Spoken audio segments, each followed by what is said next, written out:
ഇൻഫ്ലേഷനെ അപ്പോൾ നമ്മൾ എങ്ങനെ ബീറ്റ് ചെയ്യാം, അങ്ങനെ നമ്മുടെ കയ്യിലുള്ള പൈസയുടെ മൂല്യം എങ്ങനെ വർദ്ധിപ്പിക്കാം എന്ന് നോക്കാം.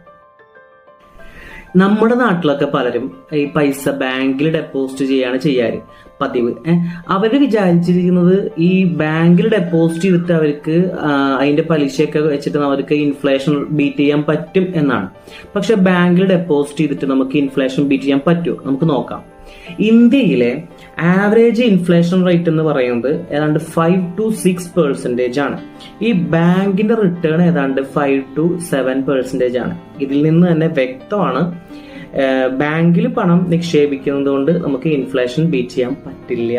അങ്ങനെയെങ്കിൽ നമുക്ക് നമ്മുടെ കയ്യിലുള്ള പൈസയ്ക്ക് ഏറ്റവും നല്ല റിട്ടേൺസ് കിട്ടാൻ എന്താണ് ഒരു വഴി എന്ന് നോക്കിയാലോ. ഇന്ത്യയിൽ ഒരുപാട് നല്ല കമ്പനികളുണ്ട്. റിലയൻസ്, ഇൻഫോസിസ്, ടാറ്റ, അങ്ങനെ. ശരിക്കും നമുക്കപ്പോ ഈ കമ്പനികളുടെയൊക്കെ വളർച്ചയുടെ ഒരു ഭാഗമാകാൻ നമുക്ക് സാധിക്കും.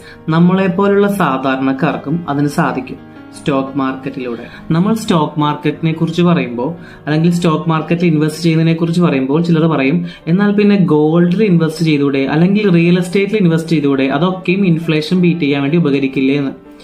പക്ഷെ നമ്മൾ ഹിസ്റ്റോറിക്കൽ ഡാറ്റാസ് അല്ലെങ്കിൽ പ്രീവിയസ് ഡാറ്റാസ് വെച്ച് അനലൈസ് ചെയ്ത് നോക്കുമ്പോൾ നമുക്ക് മനസ്സിലാക്കാൻ സാധിക്കും സ്റ്റോക്ക് മാർക്കറ്റാണ് നമുക്ക് കൂടുതൽ ബെനിഫിറ്റ്സ് നൽകുന്നത് എന്ന് മനസ്സിലാക്കാൻ സാധിക്കും. സ്റ്റോക്ക് മാർക്കറ്റ് എന്ന് കേൾക്കുമ്പോൾ തന്നെ എല്ലാവരും പറയും അത് റിസ്ക് ആണ് എന്ന്.